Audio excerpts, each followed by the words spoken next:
Olá, tudo bem?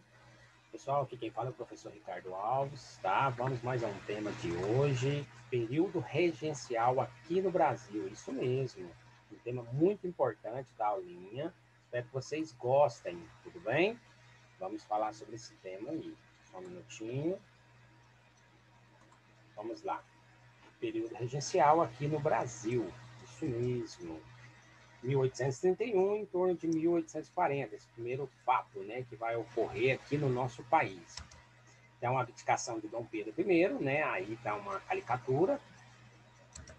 Período regencial, nós vamos ter lá o período de regência trina provisória, de regência trina permanente, de regência diurna de Padre Feijó e também a regência de Araújo Lima. Depois nós vamos ter a Guerra dos Farrapos, a Revolta dos Males, a Sabinada, a Cabanagem. E depois também a Balaiada. Isso mesmo.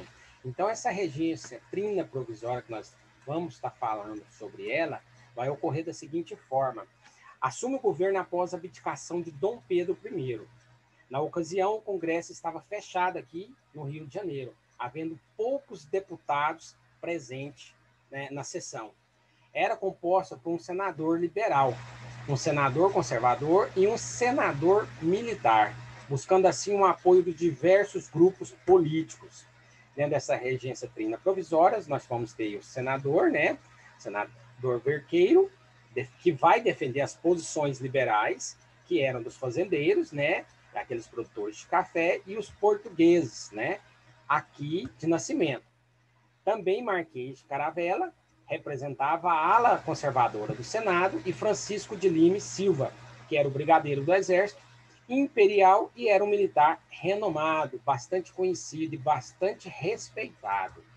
Então, dentro da regência trina provisória, a primeira medida da regência trina provisória foi publicar o manifesto ao povo, visando ao acalmar a população. Isso mesmo, a população estava enfurecida, então tinha que acalmar a população naquele período, naquele momento, tá?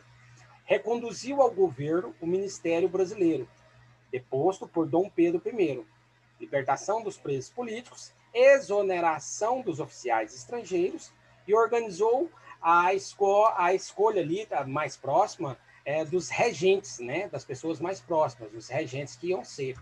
Com isso, nós vamos ter a regência trina provisória, foi aprovada a lei regencial, que limitava o poder dos regentes. Depois nós vamos ter a lei regencial, que proibia os regentes de fechar a Assembleia ou usar o poder do moderador, lembrando que o poder do moderador é o poder absoluto, além de outras restrições. Assim que os deputados voltaram do processo, foi eleita uma regência trina permanente. Então, nós vamos sair da regência trina provisória e vamos para a regência trina permanente. Dentro dessa regência trina permanente, de 1831 até 1835, a primeira composição vai ser Francisco de Lima, Braulio Muniz e Costa Carvalho. Vai ser das pessoas que vão encabeçar aí esse movimento. Caráter mais liberal e menos conservador. Esse objetivo era combater as revoltas. Segundo, grupos políticos e os partidos também existentes naquele período, que eram os exaltados, os moderados e também os restauradores, que eram os partidos até então que estavam em ativa aqui no Brasil nesse período. Então, né, dentro da regina trina permanente, vai ser composta por 2 deputados liberais, moderados, e um senador militar. Buscava equilibrar as forças entre o sul e o norte do país. Representava os interesses de autonomia das províncias, mudando até então a política de centralização do primeiro reinado. Dentro dessa regência trina permanente, nós vamos ter a figura aí, né, de Francisco de Lima e Silva, que era um dos brigadeiros do Exército, Marquês, até então, de Monte, ele era até então ali, apesar que baiano, vivia bastante na região ali de São Paulo, né, que vai representar bastante ali a questão do Sudeste e Sul, e João Braulio Muniz, que era do Maranhão, maranhense, e representava os interesses do Norte e do Nordeste. Então, uma das figuras aí que vão ser bastante falada. Esses grupos, nós vamos ter os grupos que vão ter os restauradores, os liberais exaltados e os liberais moderados. Dentro desses grupos vão ter os objetivos e os setores. Os restauradores vai ter o objetivo pela volta de Dom Pedro I. Já dentro dos setores vai ser os comerciantes, portugueses, militares de alta patente e altos funcionários, que vão querer ter, então, a volta de Dom Pedro. Com isso, nós vamos ter o absolutismo. Já os liberais exaltados, eles queriam que a descentralização do poder. Esses setores vão ser os profissionais liberais pequenos, os comerciantes, os funcionários militares e os modestos. Então, essa ala. Depois nós vamos ter a ala dos liberais moderados, que vai ser, até então, vai defender a unidade territorial, a monarquia, a escravidão e ordem social. Aumento do poder também das províncias. Esse setor ele vai ser, até então, os grandes proprietários rurais, né, os grandes fazendeiros, os grandes produtores de café e etc. Em 1831, então, o governo criou a Guarda Nacional. Podiam participar dessa guarda com idade entre 21 até 60 anos de idade, e a renda anual não poderia passar, mas não poderia ser menor que 100 mil réis. Nesse período, o governo entregou aos fazendeiros mais ricos a patente de coronel da Guarda Nacional. É um período que vai ser bastante conhecido, o período aí onde vai começar a surgir os coronéis, né? Aí a Guarda Nacional, né, a simbologia aí. Dentro da regência trina permanente, vai ter a abdicação de Dom Pedro. Deixa um vácuo de poder que agita o país, havendo ameaça constante de revolta e da fragmentação do território. Dentre as principais ações da regência trina permanente, podemos citar a criação da Guarda Nacional e o Código de Processo Penal de 1832. Para ministro da Justiça, foi até então convidado o padre Diogo Antônio Feijó, ou simplesmente Feijó, que assumiu o cargo na condição de ter total autonomia de ação para implementar as medidas que julgavam necessárias para pacificar o país e a conter até então as revoltas que estavam acontecendo dentro do nosso próprio país. A Guarda Nacional foi criada como uma força militar, paralela ao Exército, e que era mantida pelos grandes proprietários de terras, que compravam patentes e comandavam até então essas tropas. Assim, as províncias contavam com forças militares para reprimir revoltas de caráter liberal ou popular. O controle da Guarda Nacional pelas elites das províncias daria a este grupo toda a força política local, sendo uma das bases das oligarquias dos chamados coronéis. É aprovado o Código de Processo Penal do ano de 1832. As províncias agora elegiam juízes de paz, que tinham o poder de polícia e de julgamento. Os governos locais ficavam encarregados de pagar os juízes de paz e, por isso, controlavam o funcionamento até então da justiça que existia no seu território e dentro do país, né? O fato desses grandes proprietários dominarem as câmaras municipais garantiam a esses, até então, grandes proprietários aí de terras, o controle da vida também política das províncias, dos proprietários de terras e das regiões. É aí onde vai fortalecer cada vez mais também a figura dos coronéis. É aprovada uma emenda à Constituição, que ficou conhecida como Ato Adicional de 1834. Criava assembleias legislativas provinciais, transformava a regência trina em uma, onde a regente, até então, essa regência trina, em uma una só, onde o regente seria eleito para um mandato de 4 anos, por meio de eleições gerais. Nas eleições de 1835, votaram apenas ou em torno de 6 mil pessoas, e venceu por apenas 600 votos o padre Antônio Feijó, conhecido como Feijó. Essa vitória marcou a consolidação do poder até então dos chimangos, isso mesmo. São os afastados, até então, os jururubas. Com reação aos jururubas, liberais exaltados passaram a agir fora dos meios legais, apoiando até então as revoltas.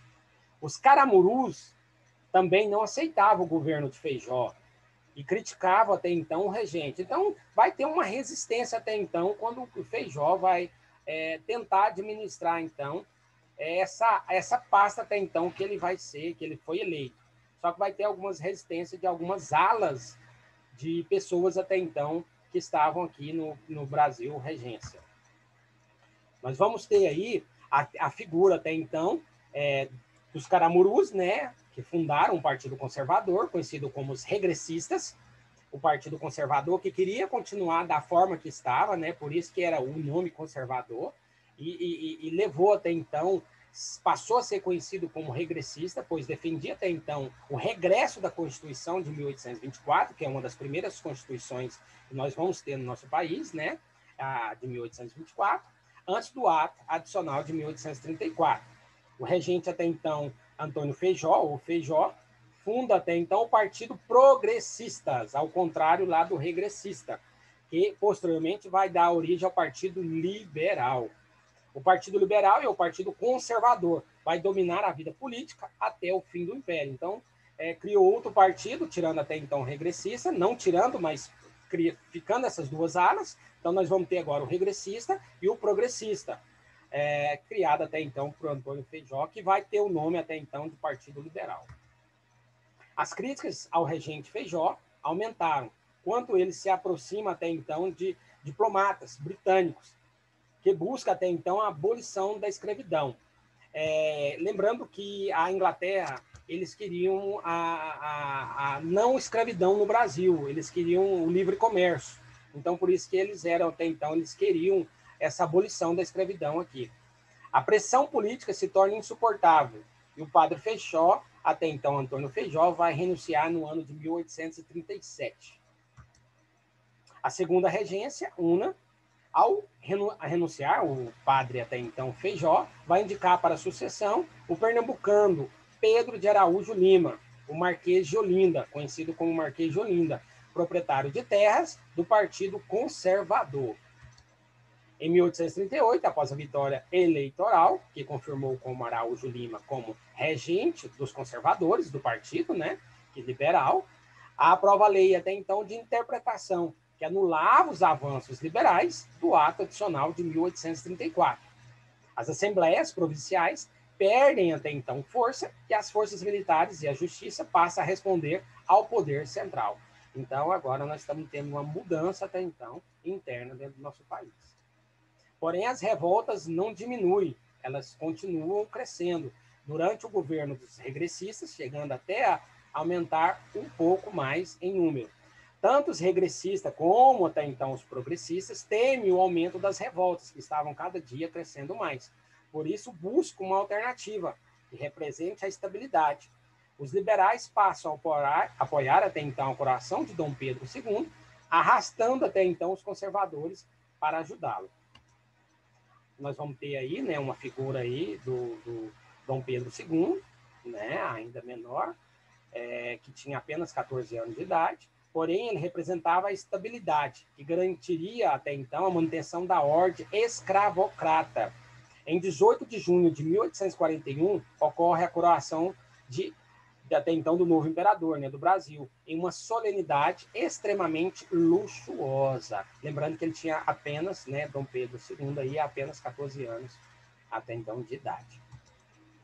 Uma das principais revoltas, as principais revoltas que nós vamos ter até então dentro do nosso país vai ser a Males, de 1835, que vai ser em Salvador, a Cabanagem, de 1835 a 1840, que vai ser conhecida ali no Grã-Pará, a Farroupilha, de 1835 a 1845, vai ser em Santa Catarina e também no Rio Grande do Sul ali, a Sabinada, 1837 a 1838, na Bahia, e a Balaiada vai ser na região do Maranhão, ali no Nordeste.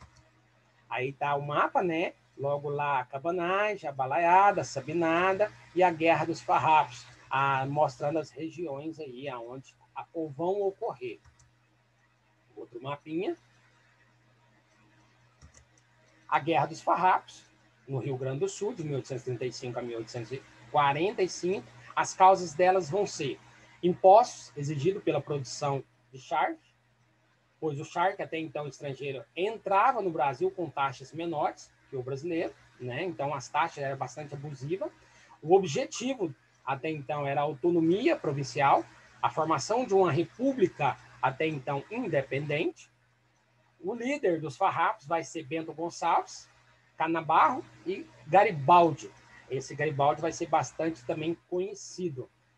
Vai terminar após 10 anos de guerra, única que deu certo, né, até então, pois aumentou o imposto sobre, até então, o charque dos estrangeiros.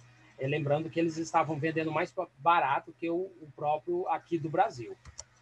A cabanagem para a Amazonas, de 1835 a 1840, as causas vão ser o isolamento da província e situação de pobreza da população que viviam em cabanas, por isso o nome até então cabanagem. O objetivo delas eram terras, fim de escravidão, independência da província e proclamação de uma nova república, né? Uma república diferente, até então que estava ocorrendo, que nós estávamos no período aí regencial. Líderes vai ser Antônio e Francisco Vinagre, vai terminar com uma reação bastante violenta do governo, onde até então houve de 30 a 40 mil pessoas mortas. A balaiada no Maranhão, de 1838 a 1841, as causas vai ser a crise econômica do algodão e os altos impostos que nós vamos ter. O objetivo, substituição do presidente da província e também o fim da escravidão. O líder vai ser, até então, os balaios, Raimundo Gomes, Manuel Francisco dos Anjos e o Preto Cosme. Vai terminar com a prisão e a condenação de alguns, e mais ou menos 11 mil pessoas vão chegar a óbito, vão morrer, né?